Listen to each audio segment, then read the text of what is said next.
Hello class 11, welcome to the Easy Eco class. So today I am going to start your new chapter, that is organization of data from statistics book.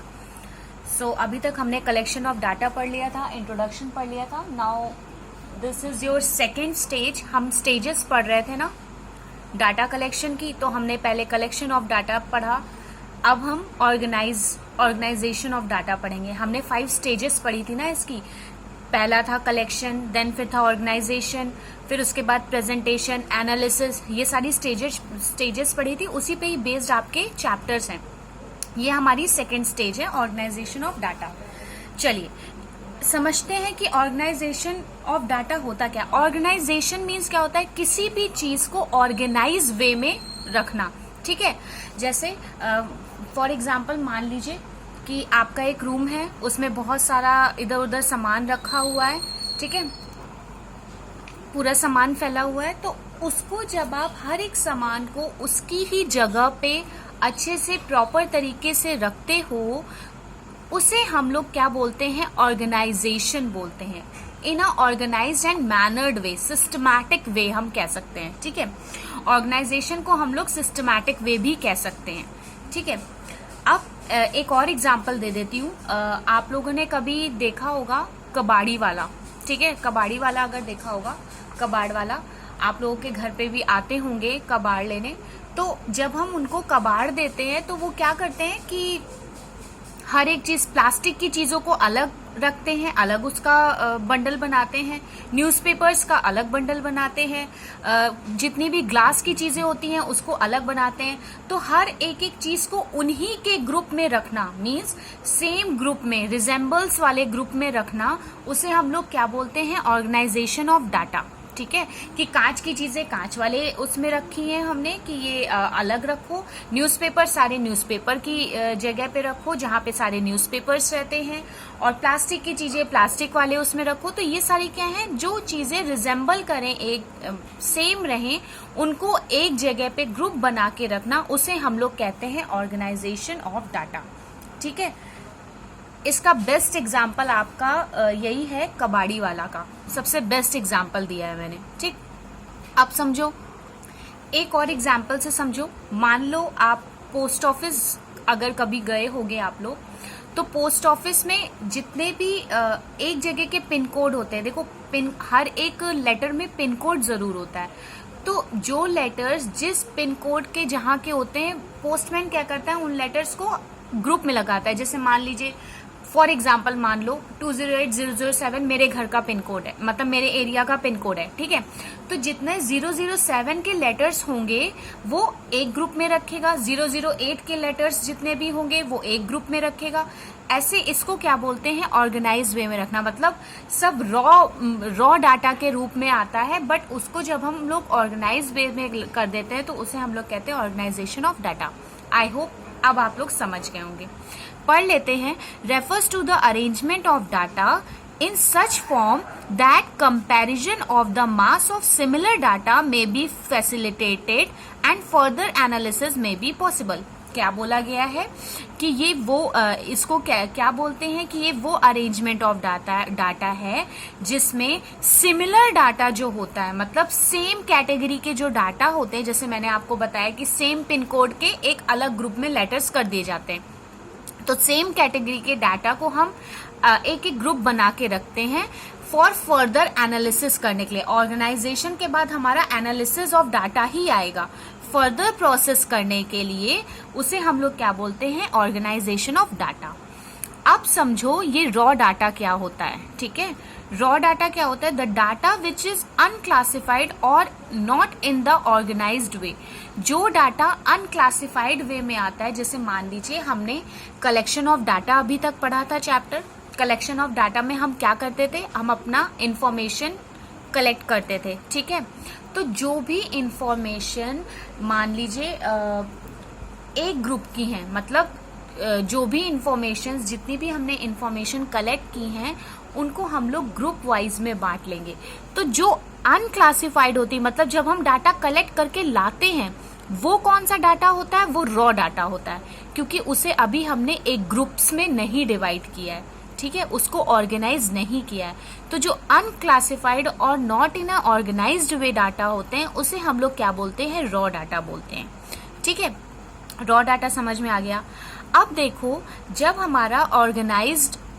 Organise कर लेते हैं तो उसी में ही एक point आता है हमारा क्लासिफिकेशन ऑफ डाटा। अब ये क्लासिफिकेशन ऑफ डाटा क्या होता है समझो। It is a process of arranging things in groups. ये क्या है, मैंने पहले ही बता दिया कि एक प्रोसेस होती है जिसमें हम डाटा को ग्रुप्स में बांटते हैं।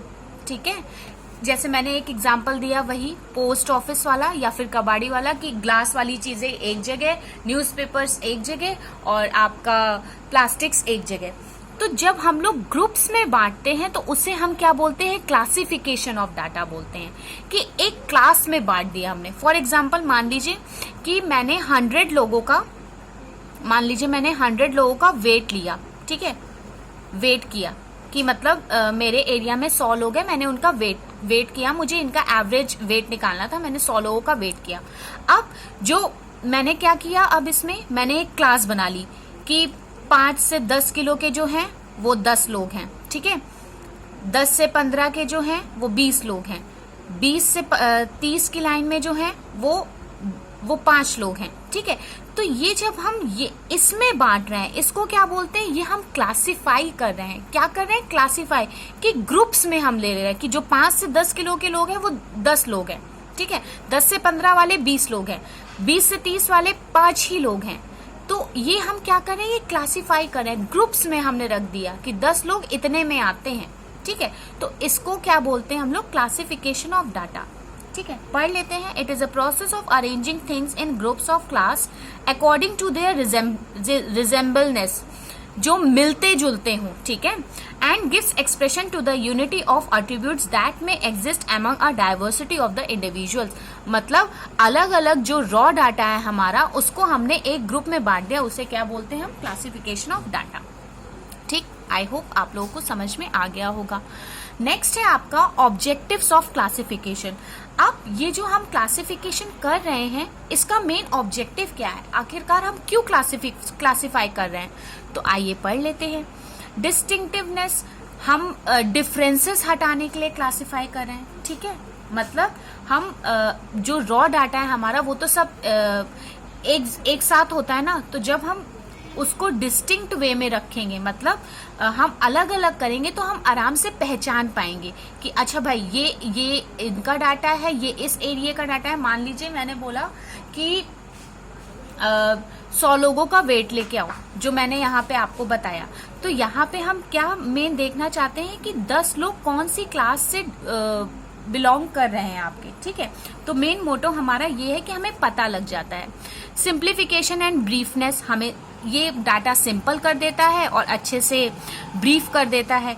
यूटिलिटी का मतलब आप लोगों को बहुत अच्छे से पता है, माइक्रो इकोनॉमिक्स आपने पढ़ी हुई है। Utility means want satisfying power of the commodity. ठीक है, अब कंपेरेबिलिटी क्या है, हम कंपेयर कर सकते हैं डाटा को कि अच्छा भाई इस साल इतना था, अब इस साल इतना है। ठीक है, तो ये सारे ऑब्जेक्टिव होते हैं, क्लासिफिकेशन होते हैं। अब देखो किस किस हिसाब से हम लोग क्लासिफाई करते हैं, बेसिस ऑफ क्लासिफिकेशन समझो। जियोग्राफिकल वे में हम क्लासिफाई करते हैं, जैसे on the basis of area. मैंने बोल दिया कि जाओ इस एरिया का लोगों का वेट लेके आओ, तो मैं पंजाब, मान लीजिए एरिया वाइज अगर अपने कानपुर में ही देखें तो मैं महाराजपुर गई, वहाँ के लोगों का मैंने वेट कर लिया, इतना है। मैं इधर अपने लाल बंगले साइड आई, यहाँ पे मैंने देख लिया। तो एरिया वाइज जो क्लासिफिकेशन होता है उसे हम लोग जियोग्राफिकल क्लासिफिकेशन कहते हैं। एक होता है आपका क्रोनोलॉजिकल क्लासिफिकेशन। क्रोनोलॉजिकल क्लासिफिकेशन क्या होता है, on the basis of time. मतलब मैंने बोला कि 5 साल पहले देखो लोगों का वेट कितना था, फिर 5 साल बाद मैंने फिर वेट किया लोगों का, फिर 5 साल बाद। तो ये क्या है, ये हमारे कंपेयर करने के तरीके हैं टाइम से रिलेटेड, मतलब टाइमिंग यहाँ पे आ गई, तो वो कौन सा होता है, क्रोनोलॉजिकल क्लासिफिकेशन होता है। एक होता है आपका क्वालिटेटिव क्लासिफिकेशन, ये बिल्कुल ज्यादा इंपॉर्टेंट नहीं है, बस इसको पढ़ लो इसको एक बार। ये आपका दो पार्ट्स में डिवाइड है, एक है सिंपल क्लासिफिकेशन, एक है मैनीफोल्ड क्लासिफिकेशन। समझो सिंपल क्लासिफिकेशन क्या होता है। बेटा जो सिंपल क्लासिफिकेशन होता है वो on the basis of existence और एब्सेंस ऑफ क्वालिटी होता है। मीन्स जब हम लोग किसी चीज की क्वालिटी चेक करते हैं, मतलब कुछ अच्छा है, ये बुरा है, ये बहुत खराब है, ये बहुत अच्छा है, तो जब हम ऐसी बातें करें तो वो होता है सिंपल क्लासिफिकेशन। मतलब हमने डायरेक्ट बता दिया कि नहीं ये अच्छा है, इसमें ये कमी है, तो एब्सेंस हो गया। ये बुरा है, इसमें ये गलत है, तो ये भी क्या है, ये हम लोग सिंपली क्वालिटी के हिसाब से क्लासिफाई कर रहे हैं। ठीक है। मैनीफोल्ड समझो क्या होता है। In this quality of data involves more than one characteristics. मतलब इसको समझो, जैसे मैंने बोला कि ये एक बॉय, क्लास 11th में एक बॉय है, ठीक है, एक गर्ल है। ठीक। अब मैंने क्या किया, उस एक पर्टिकुलर बॉय के मैंने क्या किया कि उसका आईक्यू लेवल कितना है, उसका वेट कितना है, उसका आप कोई और कैरेक्टरिस्टिक्स ले लीजिए कि वो कितना, हाइट कितनी है उसकी। ठीक है। अब इसी में ही आईक्यू लेवल उसका मैंने वेट कह दिया कि इसका वेट अभी 24 था, फिर 28 हो गया, फिर 30 हो गया, फिर मैंने इसमें भी बांट दिया। तो जब हम कई सारे फोल्ड्स की बात करें, जब हम कई सारे फोल्ड्स की बात करते हैं, मतलब पहले मैंने बॉय को देखा, फिर उसमें 3 पार्ट्स उसकी कैरेक्टरिस्टिक्स निकाली, फिर उसके 3 पार्ट्स की कैरेक्टरिस्टिक्स निकाली, तो कई फोल्ड्स में हम यहाँ बात कर रहे हैं ना, तो उसे हम कहते हैं मैनीफोल्ड क्लासिफिकेशन। ठीक है। In this quality of data involves more than one characteristics. As a result of it, there may be more than 2 classes. तो यहाँ पे कितनी बात हो रही है, 2 से ज्यादा क्लासेस की बात कर देते हैं, क्योंकि हम यहाँ पे कई सारे उसकी कैरेक्टरिस्टिक्स को देख रहे हैं। मतलब पहले हमने देखा बॉय है, फिर उसकी 3 कैरेक्टरिस्टिक्स निकाली, फिर कैरेक्टरिस्टिक्स की कैरेक्टरिस्टिक्स निकाली, तो ये क्या हो गया, मैनीफोल्ड हो गया। नेक्स्ट है आपका क्वांटिटेटिव और न्यूमेरिकल डाटा। Most important. और इस चैप्टर में अब आपको मेन यही पढ़ना है कि हम क्वांटिटेटिव डाटा कैसे फाइंड आउट करेंगे। मतलब यहाँ पे हम क्लासेस पढ़ेंगे, मैंने जैसे ग्रुप्स में डिवाइड करना सिखाया, ये सब पढ़ेंगे। अब आपका स्टैटिस्टिक्स, रियल स्टैटिस्टिक अब स्टार्ट हुई है इस चैप्टर से। तो ठीक है, इसको हम लोग आगे पढ़ते हैं, क्योंकि अब इसी पे ही बेस्ड है पूरा। यहाँ तक किसी को कोई डाउट हो तो पूछ लीजिएगा। Thank you, class.